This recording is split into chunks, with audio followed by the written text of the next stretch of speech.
تیرے میرے درمیان ناول اسکلم انا الیاس۔ یا اللہ کہاں چھپوں، اگر وہ یہاں بھی پہنچ گئے تو؟ اور وہ اس سے آگے سوچ نہیں سکی۔ وہ تو کتوں کی طرح اس کی بو سونگھتے پھر رہتے۔ اگر حالہ ان کے ہاتھ لگ جاتی تو انہوں نے واقعی اسے چیل کووں کے آگے ڈال دینا تھا۔ ہال روڈ کا بہت مصروف علاقہ تھا۔ حالہ نے پاس کھڑی سفید آلٹو کو حسرت سے دیکھا کہ اگلے ہی لمحے چونک گئی۔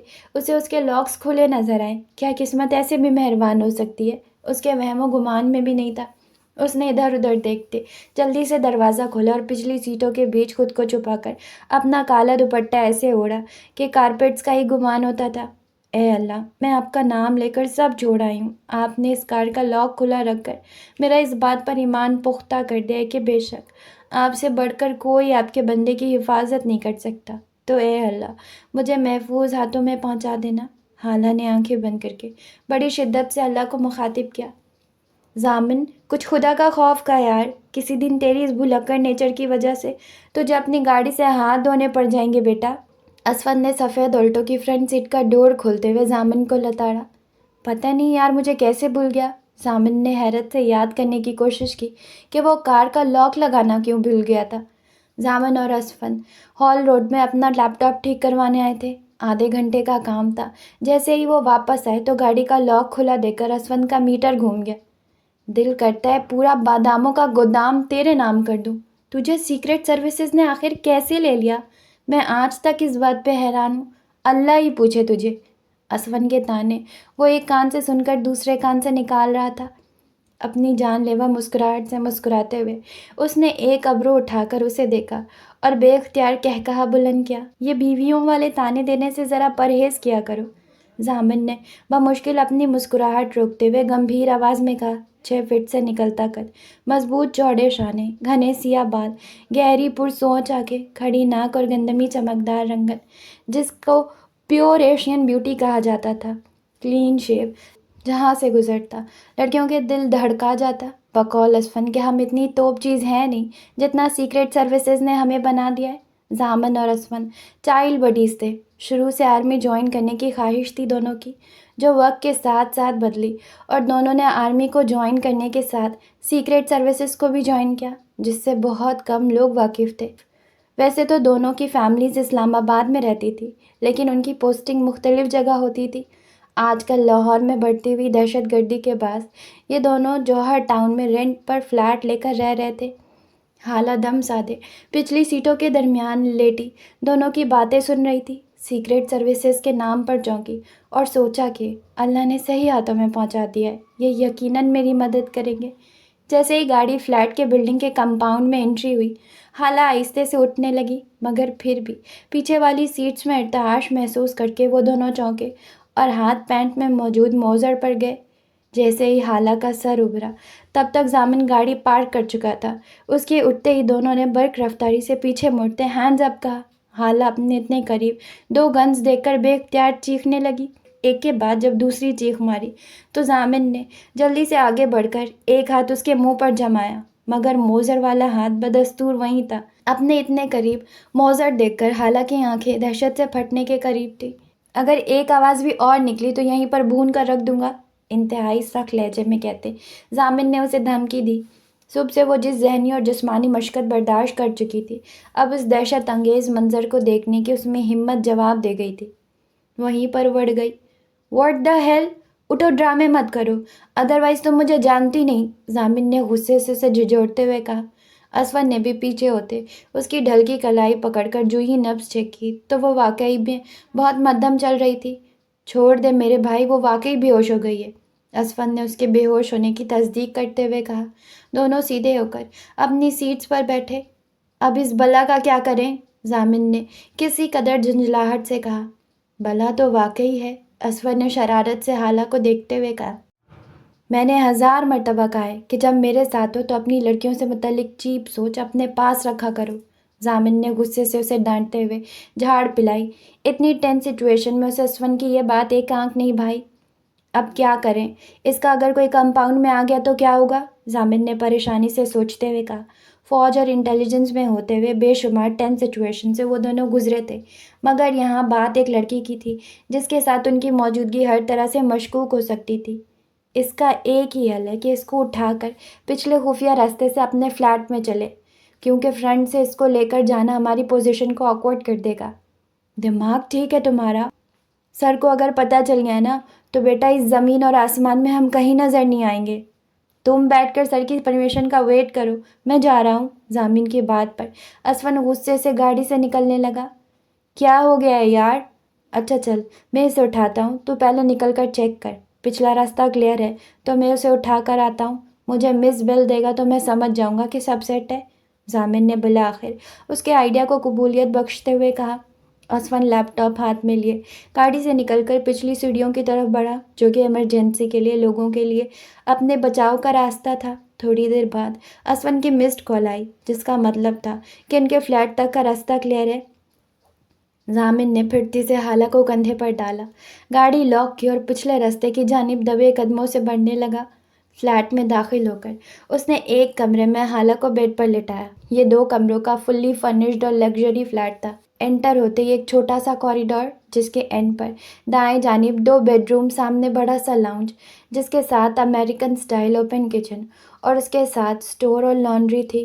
لاؤنج میں بڑی سی گلاس وال تھی، جس میں سے ایک دروازہ چھوٹے سے ٹیرس میں کھلتا تھا، جہاں چیئرز رکھ کر ساتھ میں مختلف پلانٹ سے ایک خوبصورت سا سٹنگ ایریا بنایا گیا تھا، جہاں اکثر رات یا شام میں اسفند اور ضامن چائے پیتے تھے۔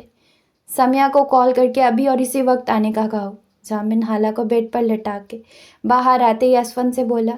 سمیہ نہ صرف اسفند کی منگیتر تھی، بلکہ انہی کے ساتھ انٹیلیجنس میں IT ڈپارٹمنٹ سے منسلک تھی۔ اس کو بلانے کا مقصد؟ ویسے بھی شام ہو گئی ہے، رات تو نہیں ہوئی، اس کی چیکنگ میں یا تم تو نہیں کر سکتے، سو سمیہ ہی کرے گی، اور اس کا اپنا سسٹم لانے کا کہنا، کیونکہ اس لڑکی کے ہوش میں آتے ہی اس کا سارا ڈیٹا سمیہ چیک کرے گی، پتہ نہیں کون اور کس مقصد کے تحت ہماری کار میں تھی۔ اوکے، ضامن کی بات سمجھتے ہوئے اسفن نے کال کر کے سمیہ کو اپنے ہاں آنے کا کہا۔ Hello guys. 15 منٹ بعد ان کے فلیٹ کی بیل ہوئی۔ اسفن دیکھنے گیا، اس کے ساتھ سمیہ لاؤنج میں انٹر ہوئی۔ کیا ہوا ہے؟ اتنی ایمرجنسی میں مجھے کیوں بلایا؟ بلیک جینس پر حزب سابق، گرین اور بلو چیزی کا کرتا پہنے، بلو سٹولر گلے میں ڈالے، اونچی سی پونی ٹیل اور نظر کے گلاسز لگائے، پاؤں میں جاگرز پہنے، وہ اپنے ٹام بوائے ہولیا میں لگتی تھی۔ تیکھے نقوش، نیڈر اور کانفیڈنٹ میں بھی بہت کیوٹ۔ ضامن نے سارا واقعہ سنا کر لڑکی کو چیک کرنے کا کہا، کیونکہ وہ خود لڑکیوں سے 2 میل دور ہی رہتا تھا۔ ساری بات سمیہ نے خاموشی سے سنی۔ یہ بتاؤ کہ اسے گاڑی سے یہاں تک اٹھا کر تم ہی لائے تھے یا اسفن؟ اسفن اور ضامن کے مقابلے صوفے پر بیٹھی وہ مشکوک نظروں سے انہیں دیکھ رہی تھی۔ تم دونوں کا کوئی حل نہیں، اب کیا لکھ کر دوں کہ میں نے اسے اٹھایا تھا؟ تمہیں تفتیش کے لیے نہیں بلایا، جو کام کا ہے وہ کرو، ضامن نے اسے جھاڑ پلاتے کہا۔ ان سب کو پتا تھا کہ وہ کام کے وقت کسی قسم کی ادھر ادھر کی باتیں برداشت نہیں کرتا۔ سمیہ اس کا خراب موڈ دیکھ کر جلدی سے اٹھی اور اس کے کمرے میں گئی، جہاں حالہ موجود تھی۔ ایک عجیب سی کشش تھی اس میں جو لوگوں کو اپنی جانب کھینچتی تھی۔ سمیہ بھی اس بات کی متعارف ہوئی۔ اس کو چیک کرنے کے ساتھ ساتھ وہ اسے ہوش میں لانے کی کوشش کرتی رہی۔ آخر 5-10 منٹ کے بعد اسے ہوش آ گیا۔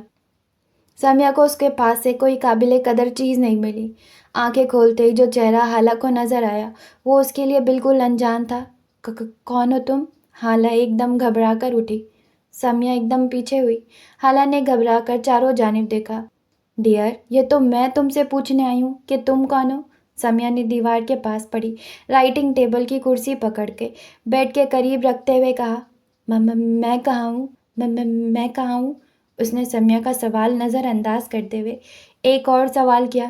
دیکھو لڑکی، ابھی تک تو تم زمین پر ہی ہو، لیکن وہ جو باہر ایک بوگی مین بیٹھا ہے نا، وہ تمہیں عالم بلا میں پہنچانے میں 1 سیکنڈ نہیں لگائے گا۔ کون؟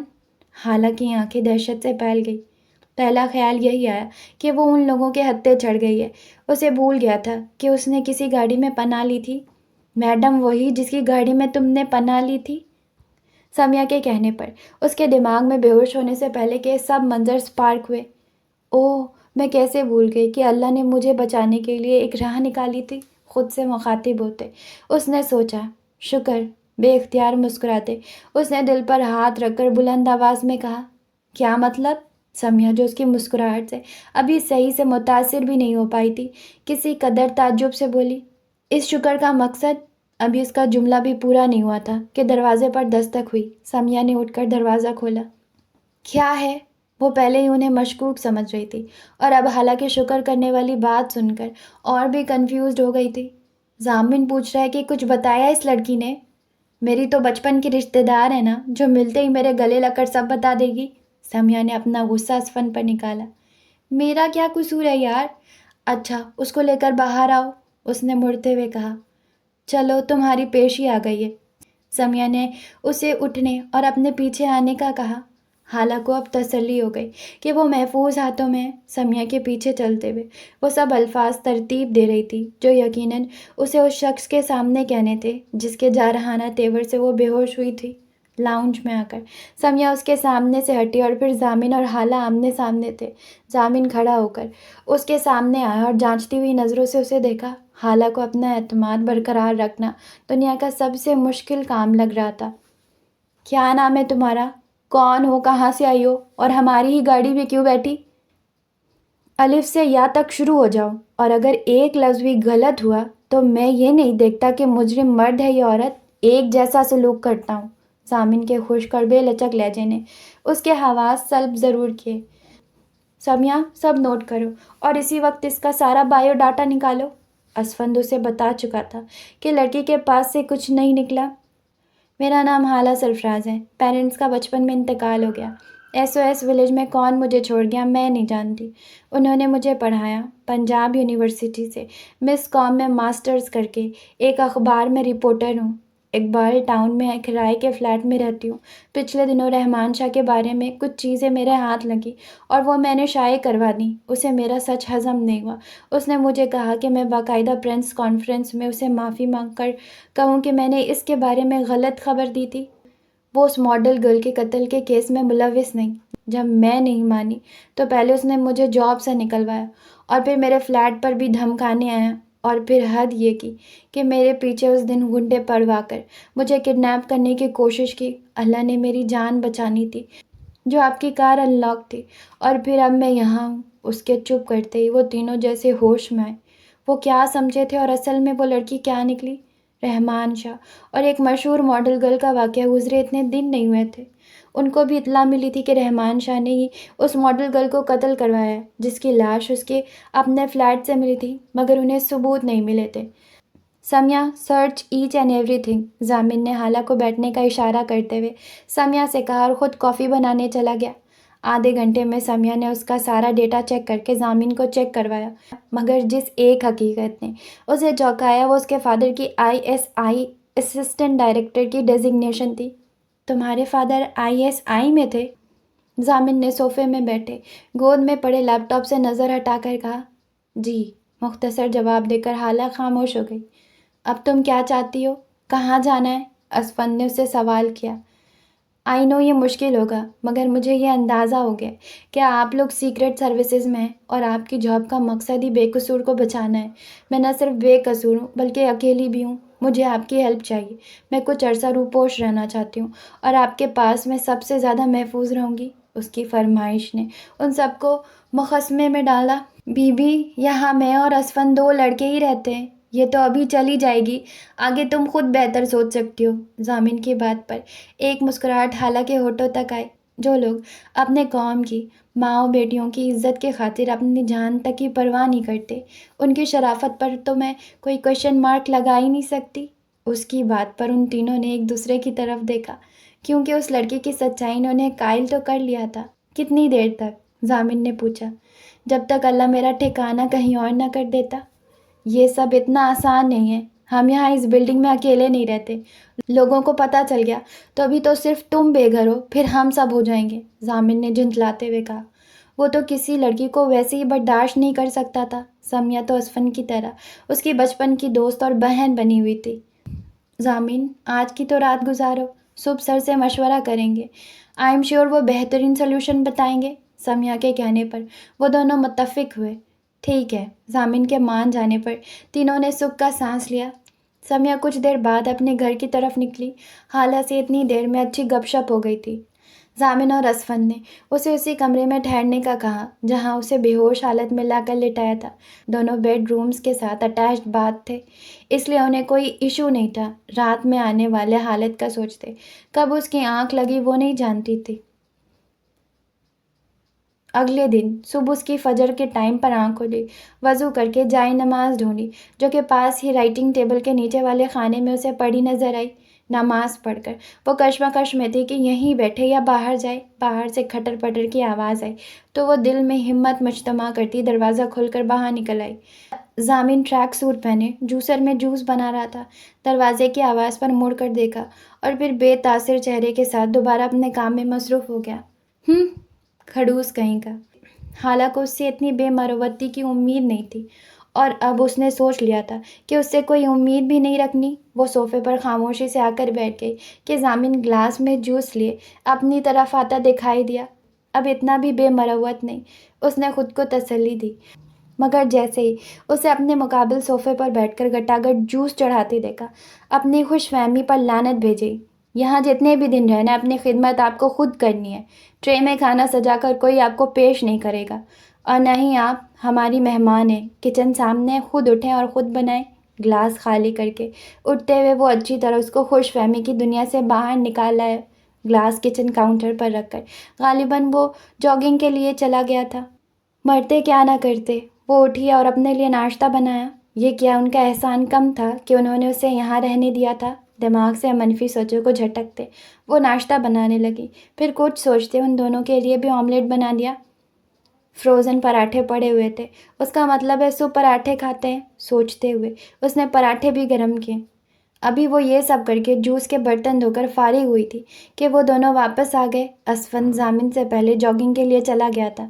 خالہ نے اندازہ لگایا، واہ واہ کیا خوشبو آ رہی ہے، بھائی کسی اور کے فلیٹ میں تو نہیں آ گئے؟ آملیٹ اور پراٹھوں کی خوشبو پورے فلیٹ میں پھیلی ہوئی تھی۔ مسخرہ پن چھوڑو، ناشتہ کرو اور جلدی نکلو، سر کی دوبارہ کال نہیں آنی چاہیے۔ انہیں جاگنگ کے دوران اپنے باس کی کال آ گئی، کسی کیس کی ارجنٹ میٹنگ تھی۔ السلام علیکم۔ خالہ کو اسفن کی خوش مزاجی سے تھوڑی سی تقویت ملی تو اسے کچن کی جانب آتے دیکھ کر اس نے جھٹ سلام کیا۔ وعلیکم السلام، ارے جیتے رہو سسٹر، صبح صبح ہمارے لیے اتنی محنت کرنے کا شکریہ۔ آؤ ٹیبل پر رکھتے ہیں۔ ضامن چینج کرنے اندر چلا گیا اور اسفن خوش اخلاقی سے کہتا اس کے ساتھ مل کر چیزیں ٹیبل پر لے آیا اور اسے کھانے کا اشارہ کیا۔ آ جا یار، اسفن نے اسے آتے دیکھ کر کہا۔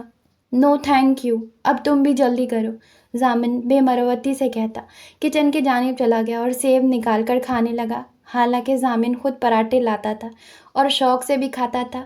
اسفن نے اس کی اس حرکت پر یکدم خالہ کو دیکھا جس کا چہرہ خفت سے سرخ ہو گیا تھا۔ وہ بچی تو نہیں تھی کہ ضامن کے اس انسلٹنگ ایٹیٹیوڈ کو نہ سمجھتی۔ اوکے سسٹر، ٹائم شارٹ ہے سو I have to go.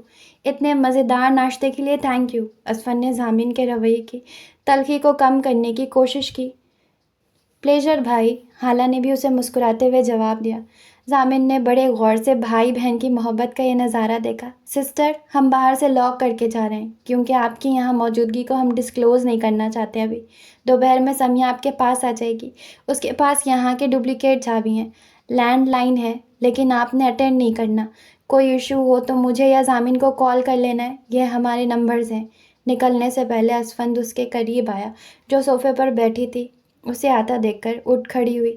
Asfand نے ضروری ہدایت دیتے ہوئے ایک پیپر دیا جس پر ان دونوں کے نمبر لکھے تھے۔ ضامن پاس کھڑا انہیں دیکھ رہا تھا۔ خالہ نے سر ہلاتے سب ہدایت سنی۔ کبھی کبھی یہ ضروری نہیں ہوتا کہ ہم لفظوں سے اپنی ناپسندیدگی کا اظہار کریں، ہمارے رویے بہت کچھ سمجھا دیتے ہیں۔ گاڑی چلتے ہی اسفند نے کہا، اس لیکچر کا مقصد؟ ضامن نے حیرت سے اسفند کو دیکھتے ہوئے کہا، اتنے بچے نہیں ہوں کہ سمجھ نہ آئے۔ وہ لڑکی اگر کسی مجبوری میں ہمارے پاس مدد کی امید لے کر آئی ہے اور تمہیں اسے مجبوراً رکھنا بھی پڑ گیا ہے تو اس کا یہ مطلب نہیں کہ اپنے ہر عمل سے جتایا جائے۔ پراٹھے آئی تھنک تم ہی بہت شوق سے لاتے اور کھاتے بھی ہو۔ اگر تم صرف بیٹھ کر کھا ہی لیتے تو کوئی فرق نہیں پڑ جاتا تمہاری شان میں۔ اگر آج کوئی مجبور ہے اور ہم کسی کی مدد کرنے کے قابل ہیں تو ہماری اس خوش قسمتی میں نہ ہمارا کوئی کمال ہے اور اس کی بد قسمتی میں نہ اس کا قصور۔